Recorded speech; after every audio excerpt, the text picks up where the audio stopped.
neza abakunzi ba Akiza Sport, nizere yuko mumeze neza. Sangwa ikaze mu kiganiro Sport Show, ikiganiro mwama mukurikirana misi yose ya kabiri no ku munsi wa kane.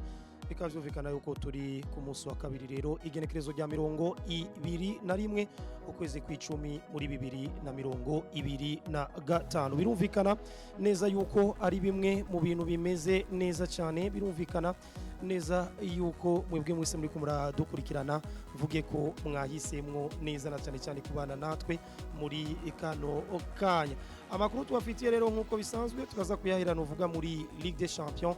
Uyu munsi ari inkino zitandukanye ziza gukinwa guheregeye cy'isaha 12 n'iminota 45 amasaha mu Burundi n'igihe cy'isaha zitatu. Turaza kurabira hamwe inkino zitekanije uyu munsi, harimo za Barcelona, Arsenal iza gukina, harimo n'umugwa Paris Saint-Germain. Turaza kugaruka n'uvuga kuri izo nkino, hama kurundi ruhande turaza kubabwira n'inkino zitekanije ku munsi w'ejo. Tugaruke no ku rukino Real Madrid izotana mitwe n'umugwa Juventus, naho nyene ni ku munsi w'ejo nyene kuwa gatatu, mu gihe uyu munsi turi kuwa kabiri.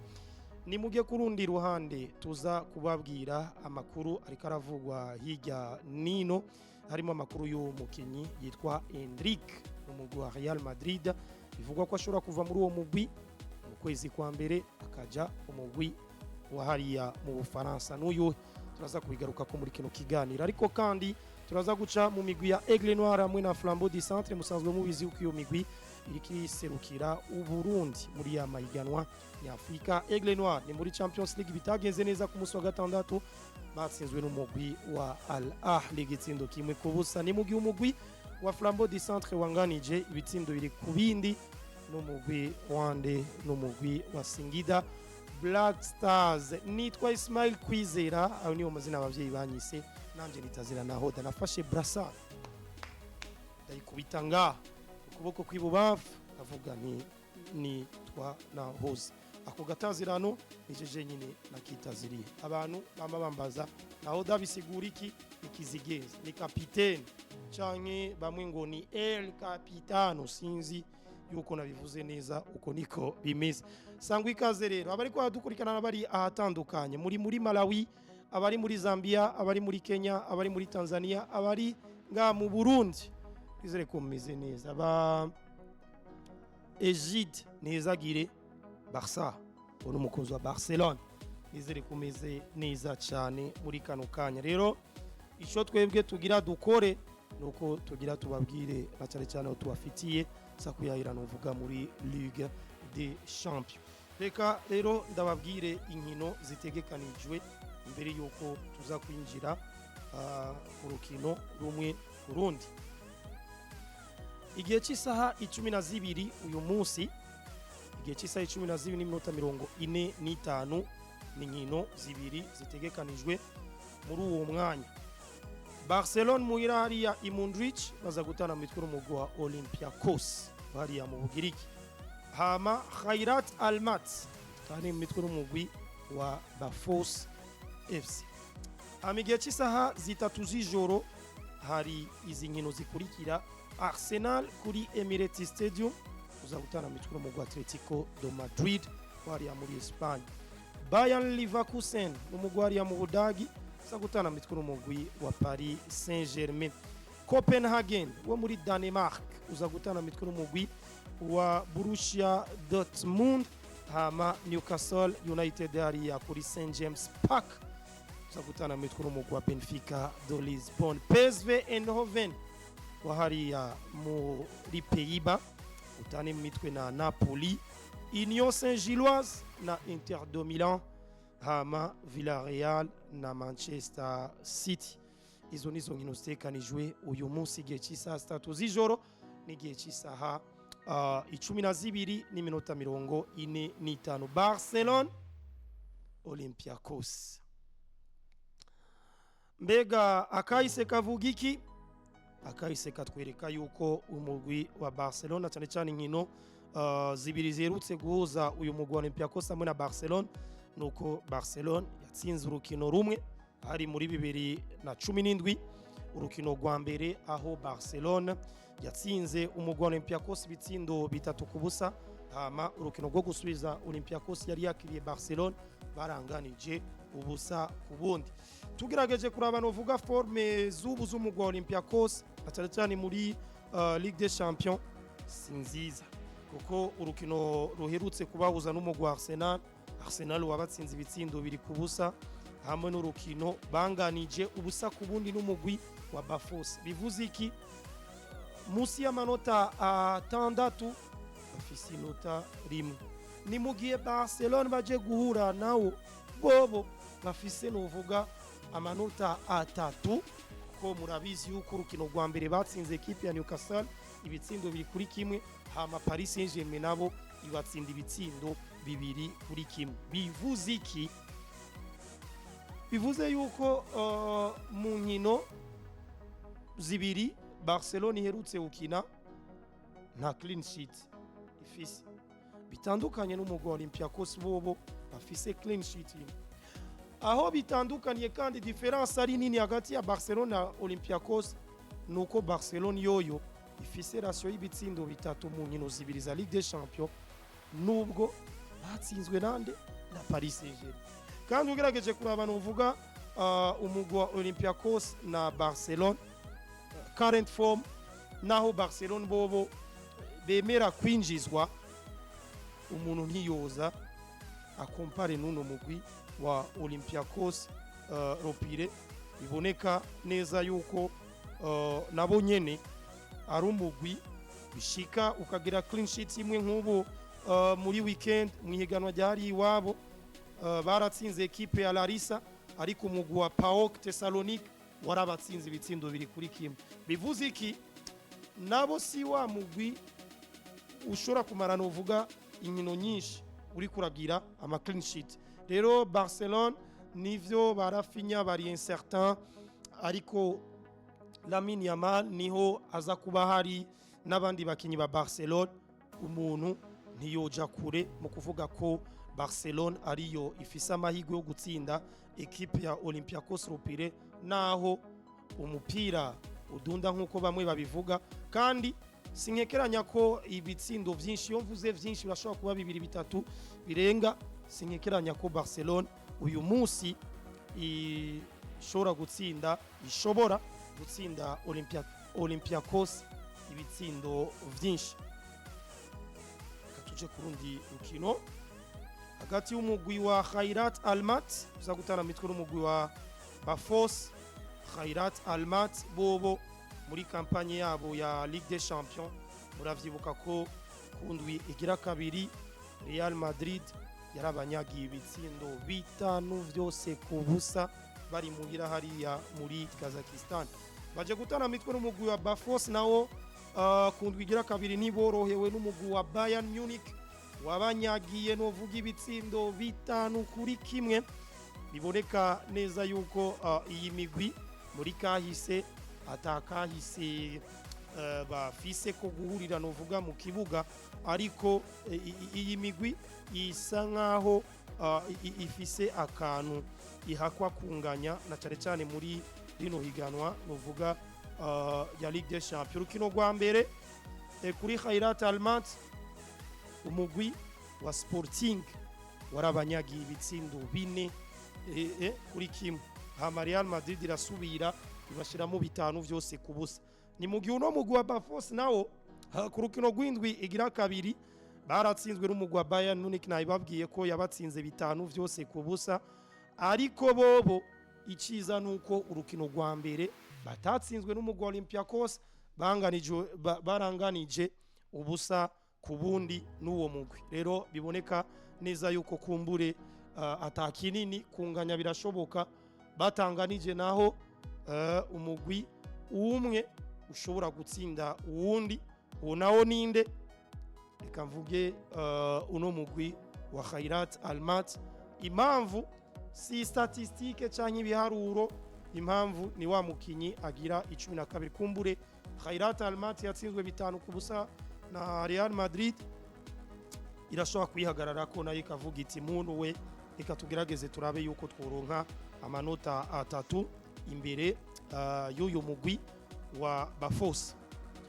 Urundi rukino rurindiranywe igishika cinshi igihe cy'isa 3 z'ijoro hagati y'umugwi wa Arsenal na Atletico de Madrid. Arsenal ifise campagne nziza s'il vous plaît, Ligue des Champions uvuga muri no saison, kuko urukino rwabo rwa mbere baratsinze ekipe ya Olympiacos ibitsindo 2-0. Baherutse novuga gutsinda ekipe ya Bilbao nimba nihenze ibitsindo 2-0. Bivuze yuko Arsenal ifise campagne nziza cyane ya Ligue des Champions. 6/6 bagiye gutana mitwe n'umugwi wa Atletico de Madrid. Ku rukino rwa mbere bo bitagenze neza ko baratsinzwe n'umugwi wa Liverpool 3-2, ariko match ikurikira vyagenze neza muri Ligue des Champions, kuko uravye baranyagiye ekipe ya Eintracht Frankfurt ibitsindo 5-1. Iyi migwi ugerageje kuraba novuga current form ihagaze neza. Nivyo Atletico Madrid batanguye iganwa nabi, ariko uravye inkino zitanu baherutse gukina bafise victoire toute compétition fondi, victoire 4 bakaba bamaze kunganya rimwe. Ni mu gihe uyu mugwi wa Arsenal nawo ugerageje kuraba novuga match 5 baherutse gukina bafise victoire 5 zose. Rero current form imigwi yose ihagaze neza, ariko kandi ugerageje kuraba novuga muri kahise baherutse novuga guhura muri 2018 aho umugwi wa Atletico Madrid uri kuri Estadio Wanda Metropolitano baratsinze Arsenal igitsindo 1-0, ariko hariya kuri Emirates Stadium baranganije 1-1.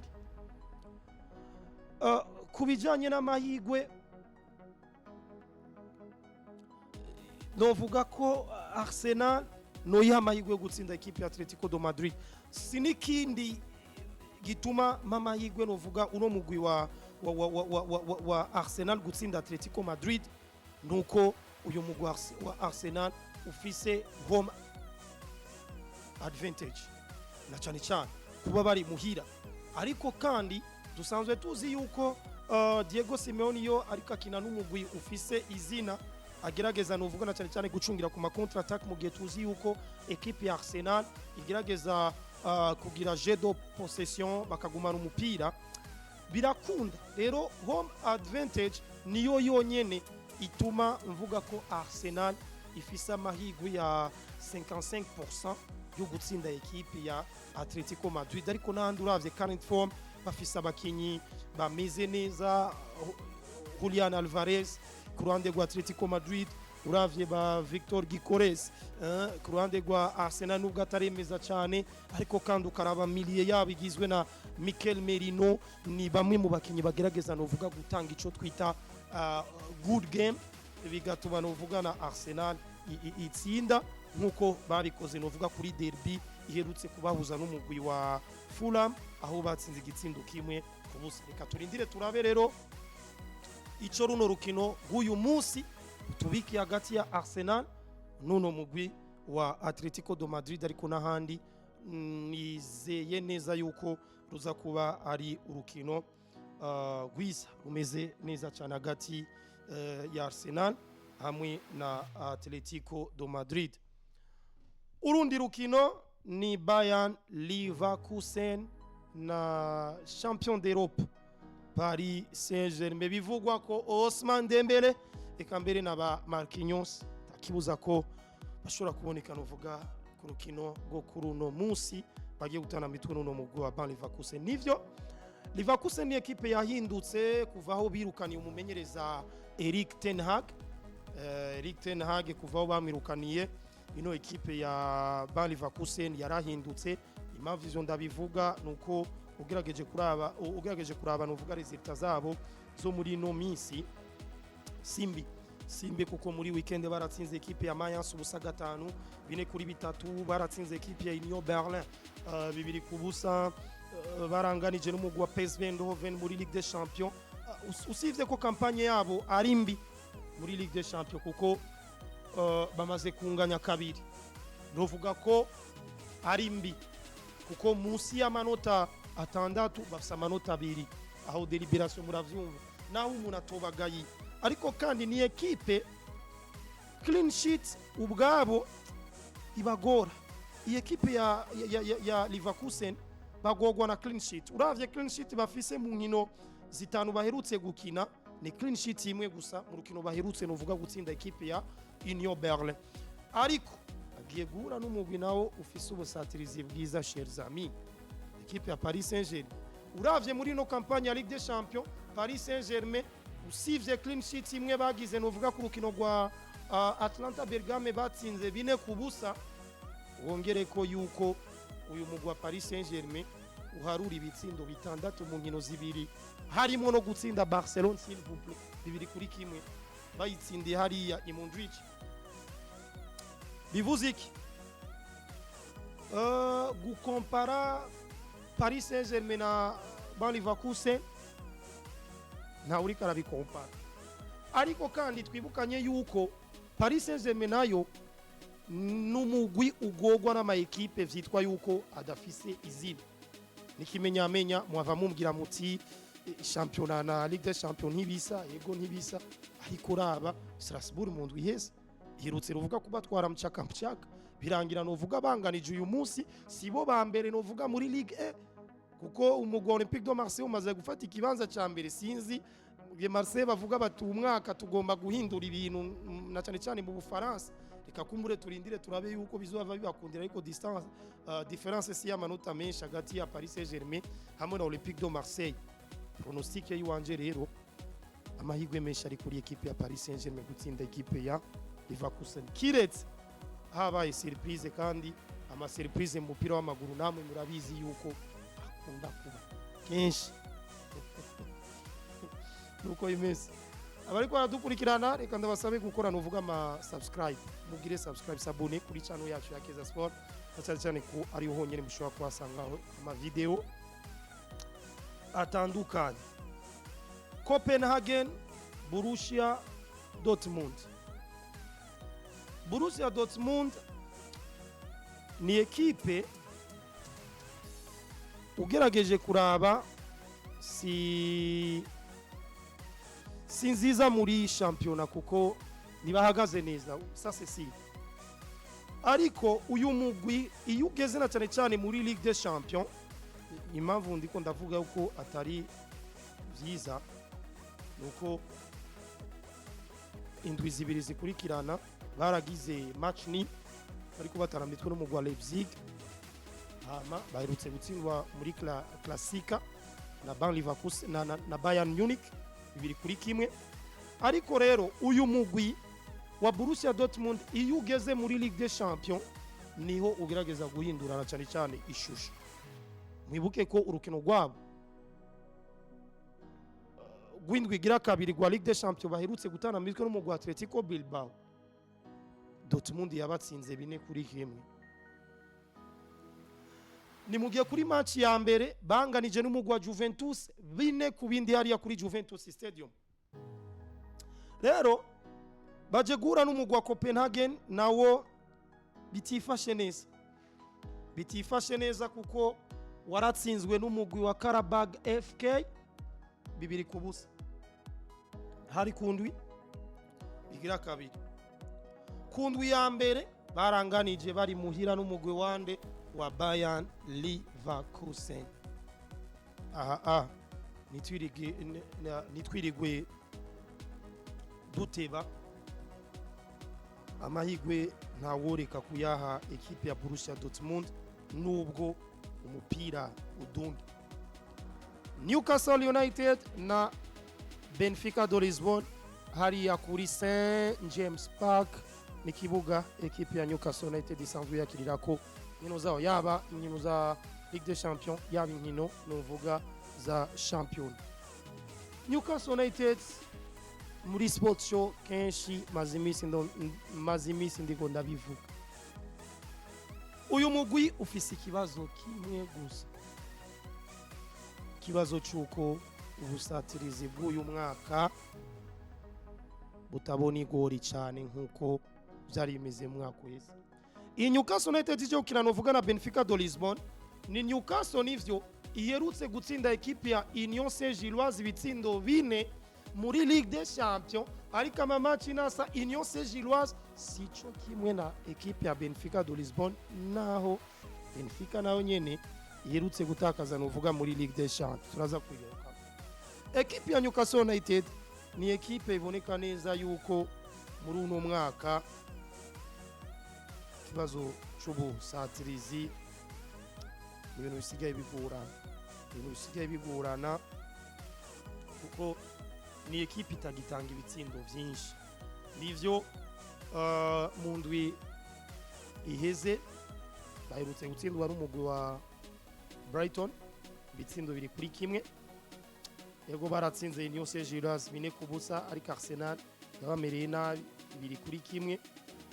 Ni Newcastle igomba kuraba uburyo yonagura cyane cyane secteur offensif ba Yohan Wissa acari mu mvune n'ivyo, ariko numwe bakinyi kumbure tukirindiriye, ariko Nicky Hotmate numwe bakinyi bamaze imisi ariko barafashana cyane cyane kuri uwo secteur, ariko numwe bakinyi ashobora kuguha igitsindo kimwe n'ivyo biguha amanota 3, ariko ya Newcastle umwaka weze wasanga novuga Isaac Bruno Guimaraes kazagatsinda, ivyo nivyo abatari bake barindiriye.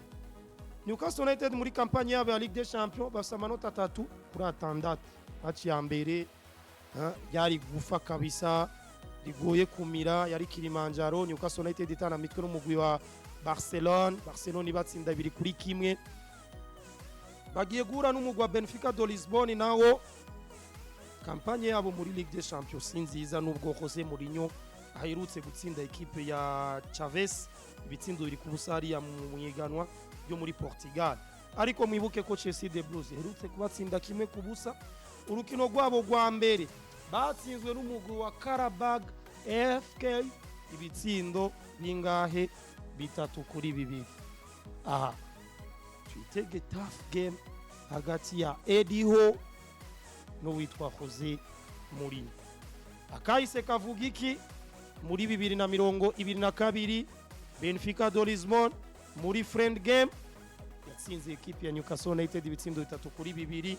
Hama muri Europa League final stage umugwi wa Benfica de Lisbonne wanganije 1-1 na Newcastle, ariko urukino rwari kuri Estadio da Luz muri 2013 umugwi wa Benfica watsinze Newcastle United ibitsindo 3-1.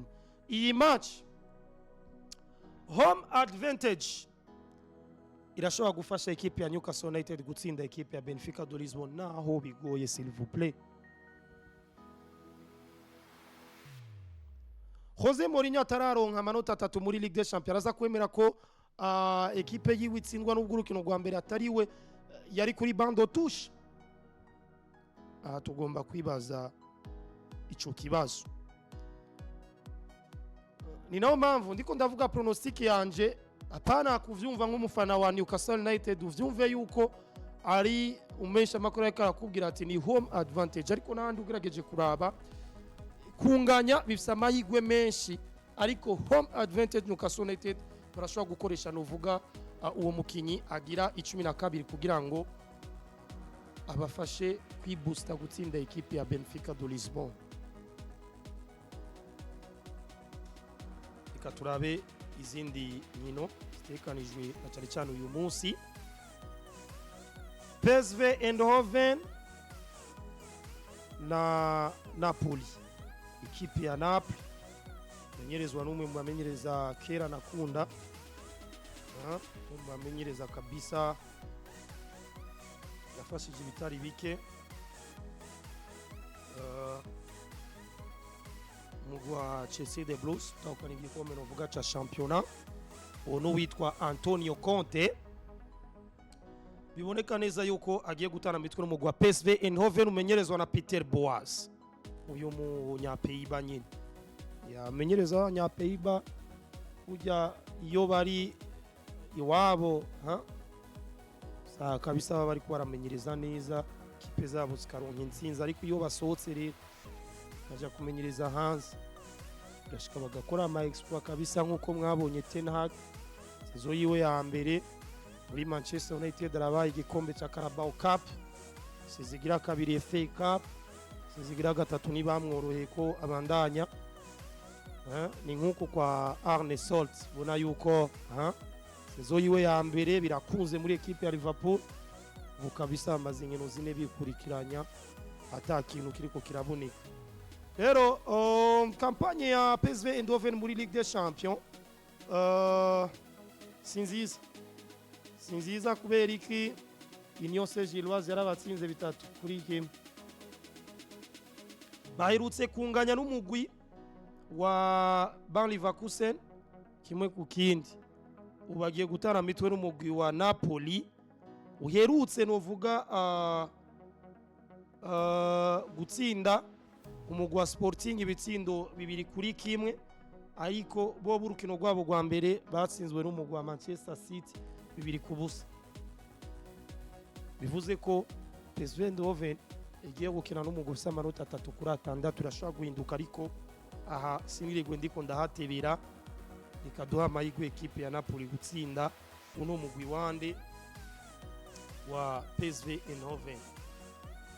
Villarreal Manchester City muri kampanye ya Ligue des Champions bahagaze neza vraiment nawo ideha, kuko ugerageje kuraba uno mugwi wa Manchester City baherutse kunganya na Monaco 2-2, ariko ku rukino rwa mbere bavuga ko bakinye rwa Champions League baratsinze equipe ya Napoli 2-0, amanota 4-6 si bibi uravye n'umu adversaire bagiye gukina ariwe Villarreal. ubona ko aherutse kunganya n'umugwi wa Juventus ibitsindo 2-2, ariko kandi umugwi wa Tottenham Hotspur warabatsinze 1-0. bivuze ko Man City igiye gukina n'umugwi ufise inota rimwe kuri 6 bo bafise 4, kandi uravye Erling Haaland muri no minsi ari mu bihe vyiza na cyane vyo gutsinda. Rero ntawo bideha, ntawo reka guha amahirwe equipe ya Manchester City gutsinda Villarreal, ariko kandi sukwijajara kuko na Villarreal nayo irashobora gukora umuti, irashobora kubakurirako. Akahise kavuga iki hagati ya Villarreal na Manchester City muri Ligue des Champions 2011? Manchester City yarabatsinze home and away, muhira no hanze 3-0. rukino Man City yari hanze na 2-1 Man City iri muhira. Kigiye muravyibuka ko hariyo ba Sergio Kun Aguero, cyo Man City kabisa rifise abakinyi. Ubu ni Man City fise Champions League, Arsenal idafise. Bakunzi ba Arsenal mu ntunge, uko niko kuri, c'est la vérité, kandi ukuri kurababaza. Nuko imeze izo nizo nkino zitekanijwe uyu munsi. Reka batumirira amate gato hama mukanya tugaruke kugira ngo tubabwire inkino zitekanijwe ku munsi w'ejo, hama cyo tubabwira bavugana amakuru atandukanye ariko aravugwa hanze y'ikibuga.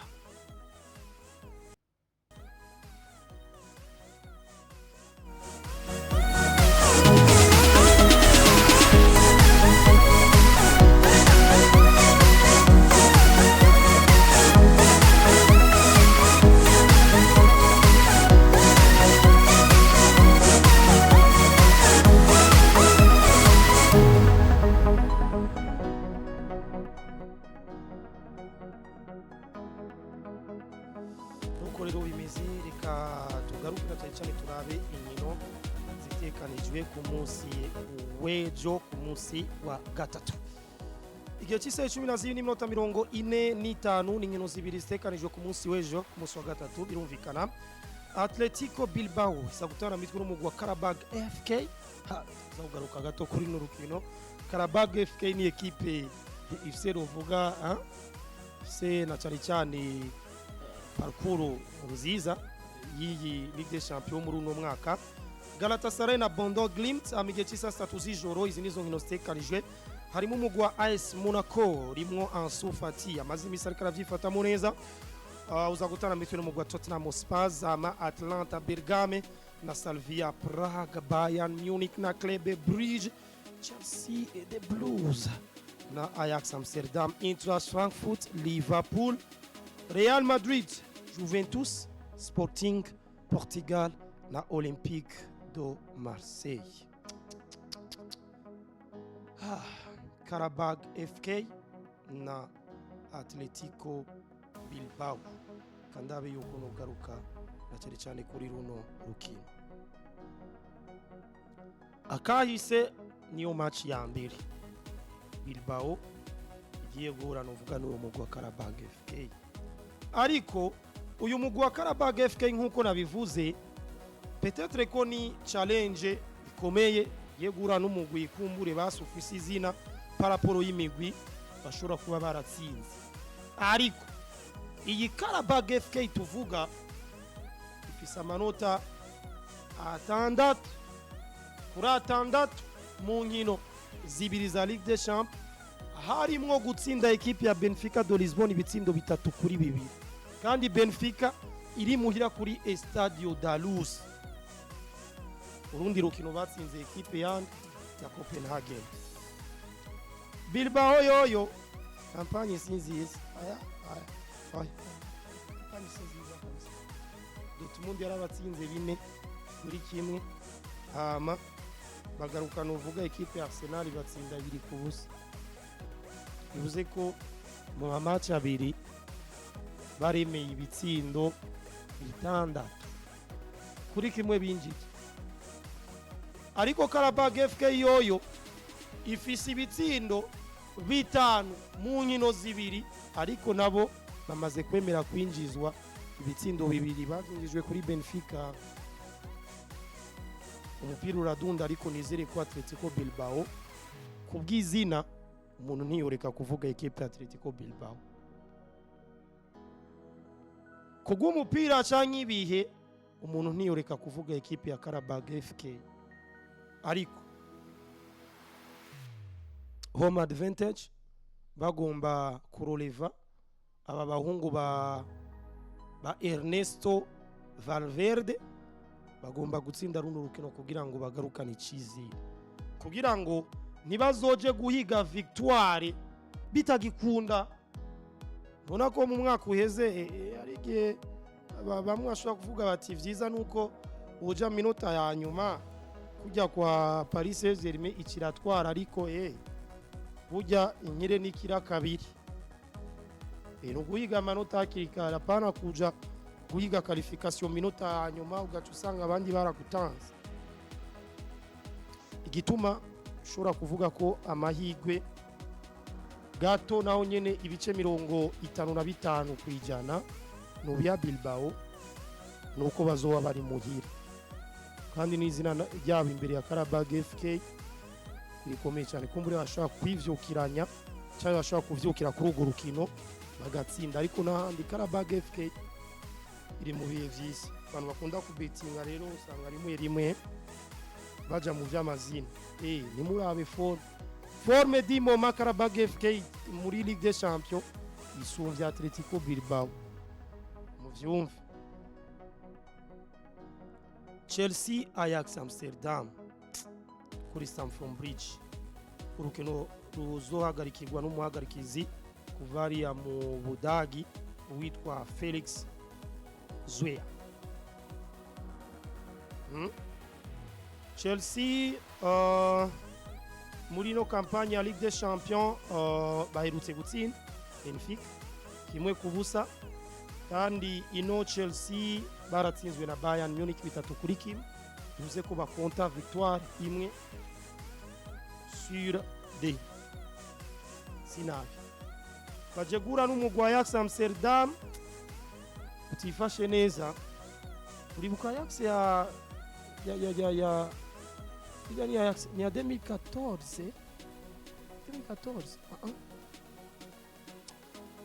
usaza bunyagubugabo. Ajax yakuyemo Real Madrid, niyo Ajax ndikunda vuga. Ajax rero ijegura na Chelsea de Blues yoyo ata manota atatifise atanigi muntunge atanigitsindo imaze kwinjiza muri kampanye y'ino Ligue des Champions, usibye ko bamaze kwinjizwa ibitsindo bitandatu mu nkino zibiri. Igegura na Chelsea yoyo nayo nivyo ubu bari mu bihe vyiza, ariko n'umugwi ushobora kuwize ugaca usanga nawo uragukoreye ko shabaye. Chelsea bashobora kuyizera, ariko mu nyuma gusa usanga batsinzwe n'umugwi abantu bataziga. Ariko si kuri Ajax Amsterdam kumburi. Chelsea ba Enzo Fernandez nizere ko mu nyumva yuko atari kuri Ajax igwaye. Abasore ba Enzo Maresca usanga abantu benshi baba amahirwe amugaca usanga mu nyuma ati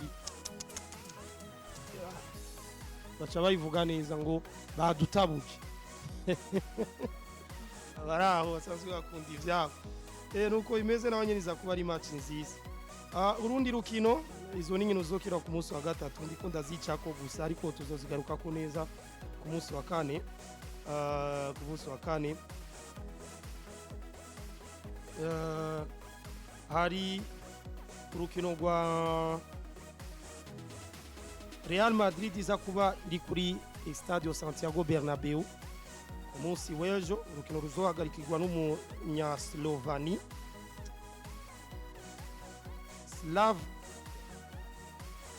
Slavko Vinci. Zina y'abanyasloveni. Real Madrid na Juventus. Akahise koko Madrid itsinda kenshi Juventus. Madrid batsinda kenshi kwera. Ubwa nyuma Juventus itsinda Madrid hari muri 2015. Ubwa nyuma hari muri 2015 aho Juventus yabatsinze 2-1. Ubwo nibwo bwa nyuma. Bivuze ko muri 2015 match retour baranganije.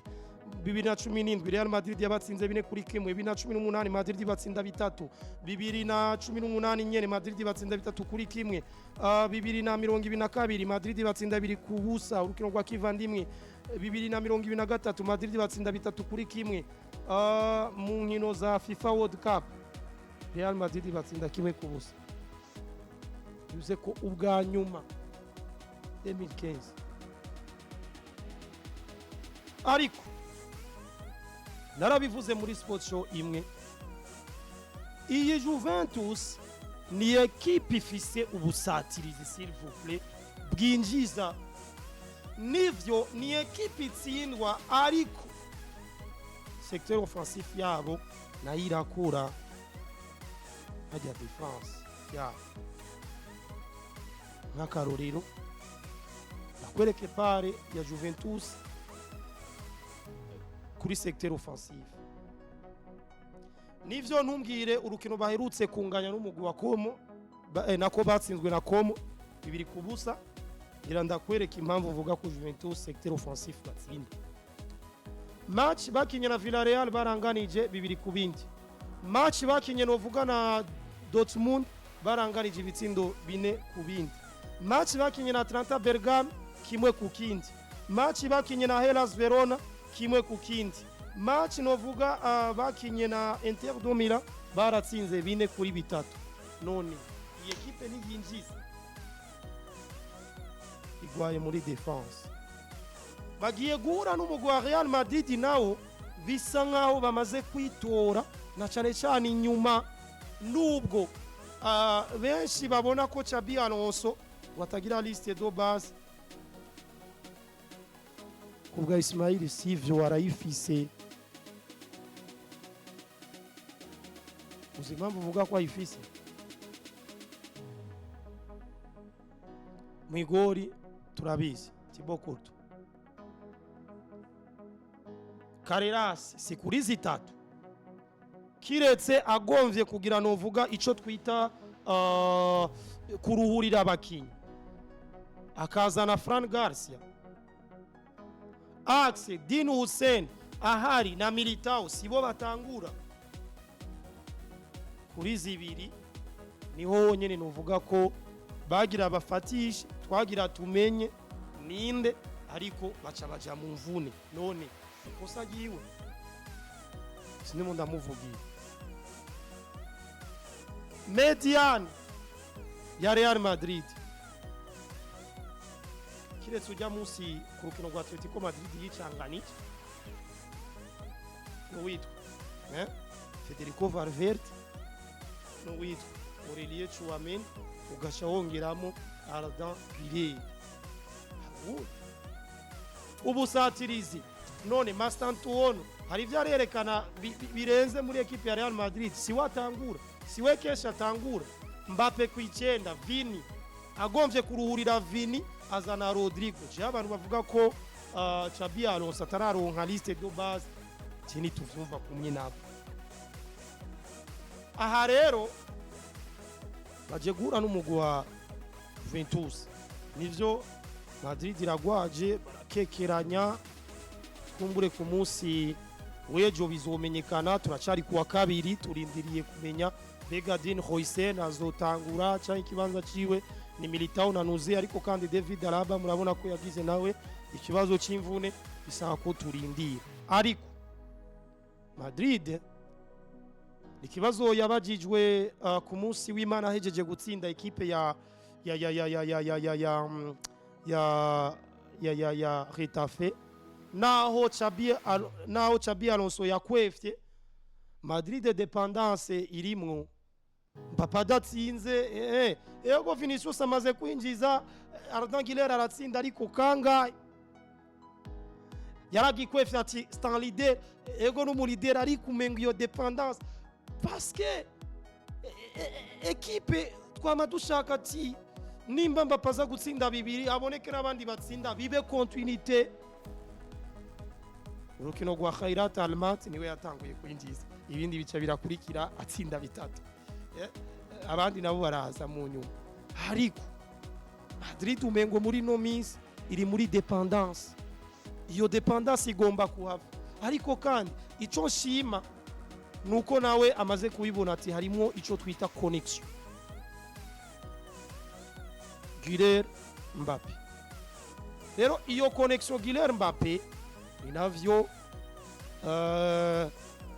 Xabi Alonso agomba gukorerako kuma match ugomba gutsinda reka kwiruhisha nimba uzavugira Bellingham ati ja kuri 8 Güler atangure kuko niyo connection igukundira nawe amaze kubibona niyo mpamvu hari umunsi umwe muri Sportion narigeze kugira makingati none ko ino connection ariyo isa niri kirakunda eske Güler azobandanya kina nk'umutitire rero kubw'ineza ya Xabi Alonso Güler naguma ari titire kugira ngo iyo connection igumeho niwe twabonye ko amazi iminsi ashobora guha ipasi Mbappe na Mbappe nawe agatsinda ku rukino rwa Juventus ibi byose siniko ndabivuga ngo kubera match ya Juventus gusa aho Madrid izotsinda match ya Juventus ariko ivyo bintu bigomba gukosorwa babikosora ava yuko baca muri El Clasico apana kumumenyereza panika na wene kuri liste oya on échange par l'équipe qui gagne si je nabivuze ivyo twabisanzeho tutegerezwa kubisanga ukiretse binaniranye Bellingham muri weekend ni yakinye match imbi ariko ntarafatisha muyu muhungire kandi gutangurira rimwe naho wewe aguma bivuga bisaba ko umwe adescend kuri witi amwundi nawe akagira liberty bivuze ko tugomba kubona Bellingham wo muri saison ya mbere yafasha akaza kudefanda bigakunda kuko ubu bisa nkaho bitariko birakunda ko Bellingham atanga amapasse decisive kujya vyahora uri karabikora mu mediateur ni Güler mugumize ko rero ase passe decisive zine anganya na Vinicius bamaze gutanga muri ino season cyane muri La Liga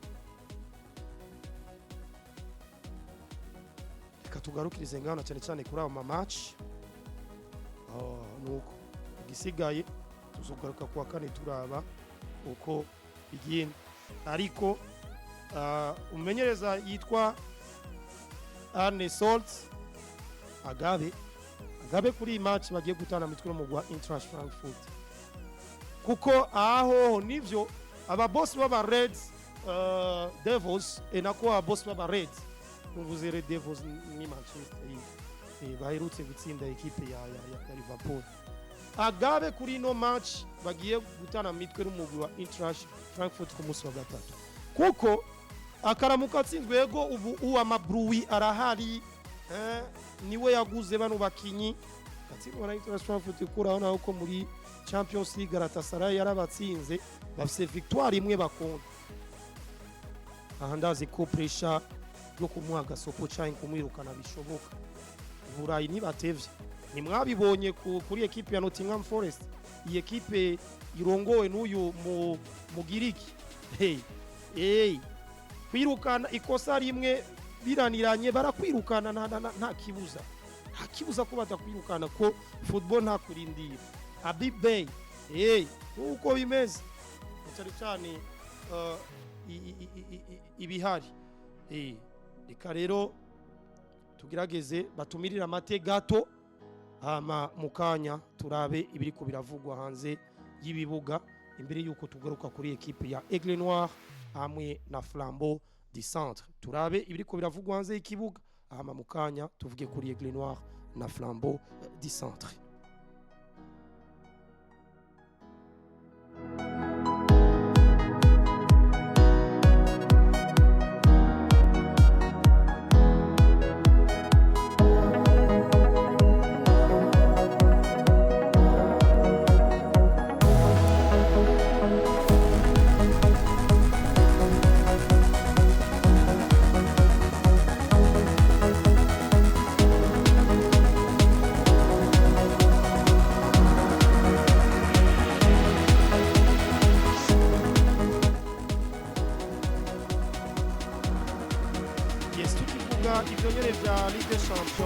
Ikinyamakuru Marca kivuga ko ku munsi wa kabiri birumvikana yuko umukinyi Ardan Güler nako ku munsi wa gatatu urukino bazotana mitwe n'umugwi wa Juventus, biravugwa ko Ardan Güler azotangura urukino rwa Juventus, eka mbere no ku rukino rwa El Clasico bimirije gutana mitwe n'umugwi wa Barcelona. Nta kibuza uyu muhungu ari muri forme pe. Ardan Güler tuba tumenyereye wo kwa Carlo Ancelotti siwe wubu, ikicizere wakimuhaye ni Xabi Alonso, rero nawe ariko araprove, ariko aremeza. Rero nta mpamvu nimwe yo kudatanguza uno mukinyi na cyane ku nkino zikomakomeye, ariko ku rundi ruhande witwa Trent Alexander-Arnold we biravugwa yuko ariko ararikavaringa neza. Uyu mukinyi boneka ko ashobora no kuja mu rutonde, ashobora kuja no ku rutonde kabisa, boneka ko bishobora kubagendera neza ku rukino bagiye gutana mitwe mu rwa Juventus bakaruza.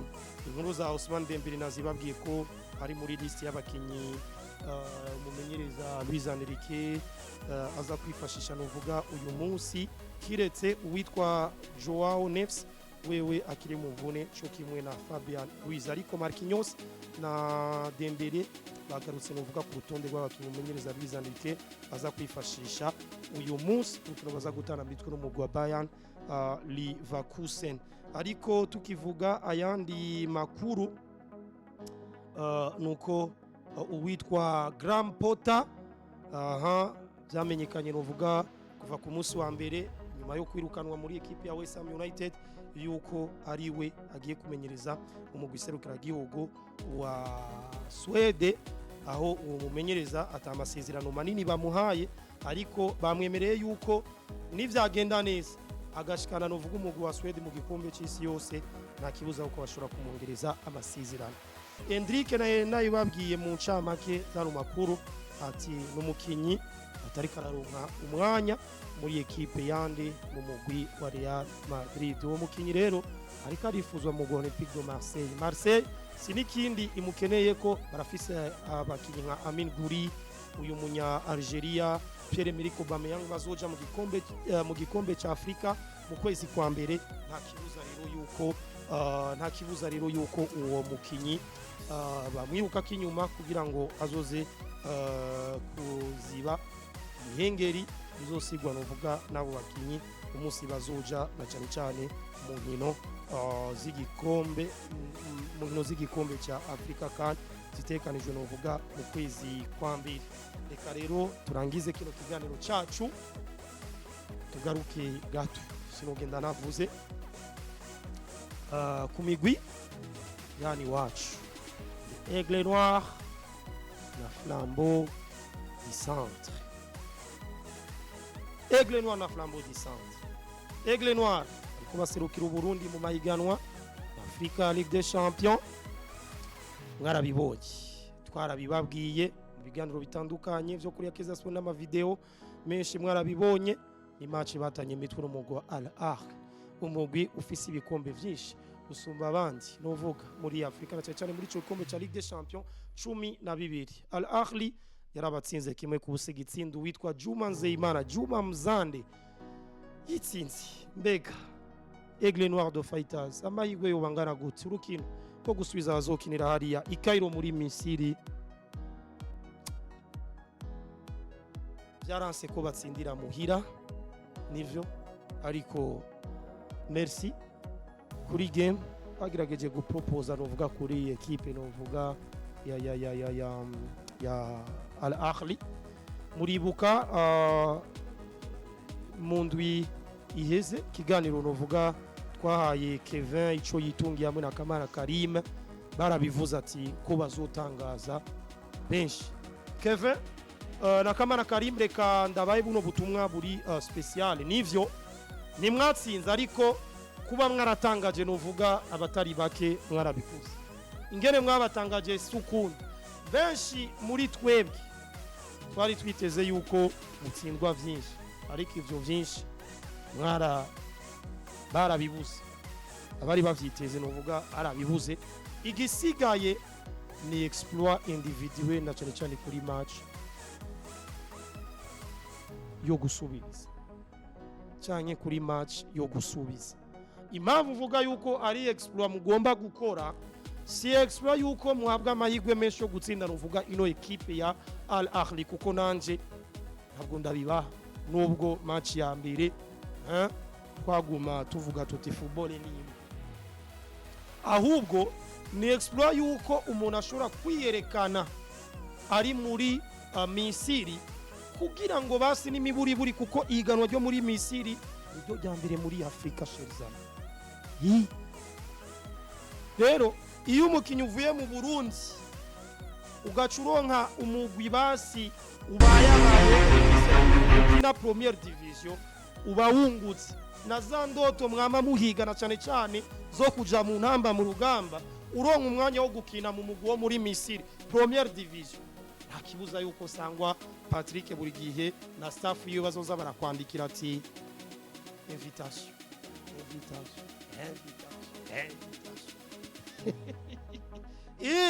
Kubera iki rero bisaba yuko kuri ijya 100% canke 150 mwerekanye muri nga kuri Stade Intwari mugomba kuvyerekana muri hariya i Cairo, kabwira abanyamisiri ati twebwe turabana b'i Burundi nivyo tuje gura n'umugwi ukomeye, ariko natwe turafise ivyo dushobora kwerekana tuzi. Peut-être ari wabaje bashobora kuraba ati reka turabe kuko uyu munsi amakuru meza kumbure nkuko muguma mubibona na cyane cyane kuri Akeza Sport urabona ba Eson Munaba uyu munsi nkuko mwayibonye kuri Akeza Sport bariko baravugwa ko umugwi wa Al Ahly bikora ko biyerekanye. Namwebwe rero musaba kwiyerekana na cyane cyane nico ndabiteze muri ngwanya genda mu bikore fata umupira wiyemere kuri stade basi n'imiburi yuzuyemo abo bantu benshi kose stade novuga ishobora kujamo abantu 50,000 mugerageze mutange ico twita energy yanyu kugira ngo bababone. Ubwo n'ubutumwa kanje buri special cyane kuri iyo equipe ya Aigle Noir no kuri abo bakiri Flambeau du Centre. Imwe mu migwi gushika muri kano kanya ntashidikanya kuvuga ko bashobora gukura mu equipe ya Singida. Nubu ndacabivuga nkuko nabivuze no kuri match ya mbere, ariko Flambeau du Centre niki musaba nimba match izoba na cyane cyane kuri Azam Complex nta mpamvu n'imwe yo kudatsinda equipe ya Singida ariko icyo ndabagiriza kuri match ya mbere mwebwe Flambeau du Centre nimwerekanye novuga urukino mwatweretse kuri Al Akdar. Flambeau du Centre mugomba kuba fidèle yaje yanyu aba bakinyi ba Trabi bande usivye aba ba Clatous Chama bamwe mu bakinyi base novuga ubuzobere uyu Halidi Aucho ariko ndazi ko iyi ekipe ya Singida nimwayima umupira bakiruka inyuma y'umupira bivanye nuko basakinyi bakuze ego bafite experience murashobora kubaca mu byahumye ivyo je ndavyize ariko bisaba yuko kuba fidèle kujya tubona Flambeau du Centre nta musi warimwe jewe kuva ndaho umupira cyane cyane Flambeau du Centre kuva kuri Moma n'ubu kwa Dodi ndabivuga nawe utsinda Flambeau du Centre nguma afise icyizere ko bashobora kukugombora igitsinda mukino umupira mutuje igitsindo mukirondera umwanya wanyaco mukirondera uko kiza ari uko kigomba kuboneka kandi bigakunda reste fidèle cher Flambeau ubwo n'ubutumwa bwa reste fidèle kuri Ger Dodi ndazi yuko aribwo butumwa ubabwira babwire bagume kuri Ger iyi Singida turashobora kuyima umupira kandi bigakunda why not tutobima umupira bima umupira hama ama transition mwakoresheje kuri match ya Al Akdar ego bajya barashobora kuba bari faible physiquement ajya ama transition muyakoreshe kujya nyene mwayakoze kuri equipe ya Al Akdar ama transition yanyu par contre kuri Al Akdar yarameze neza wewe Mosi Nduwumwe fata umupira tekana abatanzania bakubone match naho nyine ushobora kuyerekana ko Tanzania namwe mu mahiganwa meza nubwo atariho twokwifuza cyane kuri mwebwe mukiri bato kiragiza rero birakunda kuri equipe ya Flambeau du Centre par contre jewe kuri Flambeau du Centre vuga yuko ari 50-50 ni equipe ya Singida c'est toujours joie yuko bashobora gutena rero Flambeau du Centre namwe gerageza mwebwe biracashoboka kandi 50-50 kuri mwebwe birakunda imbere ya Singida ariko reste fidèle umupira musanzwe muki cher bakunzi ba Sport Show ikanda bashimire cyane mwebwe mwese makurikiranye kino kiganiro mwebwe mwese mwagerageje kutwandikira na cyane cyane amakomantere yanyu nizere ko ku munsi wa kane tuzokugurura aga telefone kugira ngo tuvugane wakoze gose bwana Divin wafashije mu buhinga bw'ivyuma barambona baranyumva jewe Ismail Kwizera dusubire mu kindi kiganiro nk'iki Sport Show ku munsi wa kane igihe cy'isaha 8 bye bye.